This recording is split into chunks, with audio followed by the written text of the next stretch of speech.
Pierre, vous permettez que je vous pose une question avant Elsa. Alors, vous m'avez dit tout à l'heure que pour l'instant, pas de projet de tournage, hein, pas de projet de film. Est-ce que vous arrivez encore à aller au cinéma? Ça fait très longtemps que je ne suis pas allée au cinéma. Là, j'ai passé 3 mois à Londres, j'ai pas eu vraiment l'occasion d'aller au ciné. Vous savez que quand vous allez à Londres enregistrer, vous êtes enfermé?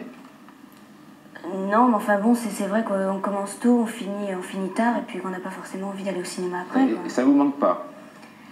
Si, ça me manque énormément. C'est un très beau film dont vous parlez ce soir, Pierre Gaffier. Oui, il s'appelle Les Affranchis. Il sort demain en France en avant-première mondiale, c'est très rare.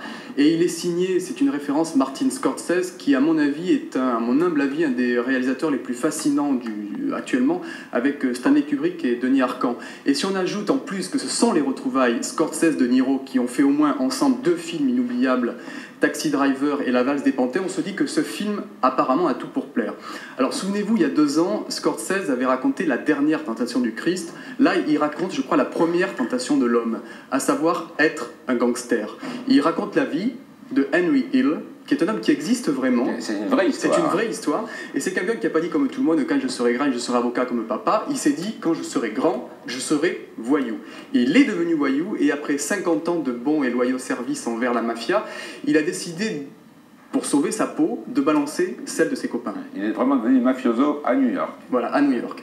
Il a donc balancé la vie de ses copains, et c'est ce que vous disiez tout à l'heure, il est encore en vie, il est actuellement protégé par la police américaine. Depuis qu'il les a dénoncés et qu'il a tout raconté, ça a permis de faire un film et lui il se cache. Voilà. Ça fait un bouquin. D'abord un bouquin de Nicolas Pileggi, puis un film. Alors le film, au moins la plus grande qualité de ce film, c'est qu'il raconte la mafia. Enfin, je l'ai personnellement pas vécu, mais enfin c'est pas de la légende, c'est-à-dire on voit les mafiosos... C'est pas le parrain. Voilà, c'est pas le parrain.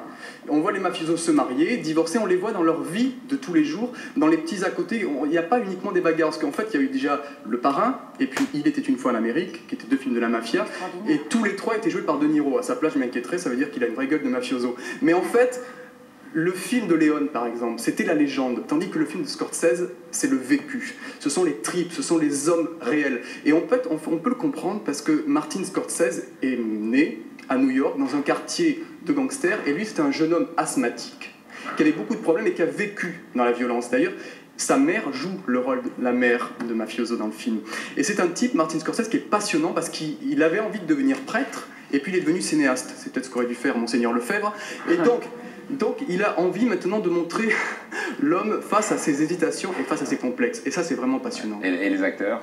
Alors les acteurs, c'est Robert De Niro, c'est vrai, mais c'est surtout Ray Liotta et Joe Pesci, parce que De Niro, c'est pas le De Niro d'il y a 5 ans. De Niro, c'est quelqu'un qui vit moins les rôles et qui les travaille plus. Ouais. Ça se sent. Mais en même temps, c'est extraordinaire qu'un grand comme De Niro, il accepte de ne pas avoir le rôle principal. Il est tout le temps présent, hein. Mais c'est Pesci et Ray Liotta, qu'on avait rencontré dans Dangereux sous tout rapport. Un dernier mot, si vous permettez, sur Les Affranchis. Les Affranchis. Un dernier mot sur le style, parce que Martin Scorsese est un cinéaste qui, je suis sûr, ce type-là, s'il racontait la vie d'une cabine téléphonique ou d'un frigidaire, ça serait génial. Parce que c'est un véritable virtuose, c'est le Jimi Hendrix de la caméra. On va s'en rendre compte dans un extrait du film qui à mon avis, n'est pas le bon extrait à montrer en période de rentrée scolaire, parce que ça raconte le petit jeune homme, donc Ray Liotta, qui devient affranchi. Vous allez voir comment se passe son baptême. Au lieu d'aller à l'école. Ça sort demain. Merci Pierre Gaffier. Henry Hill. The people of the state of New York versus Henry Hill, docket number 704162.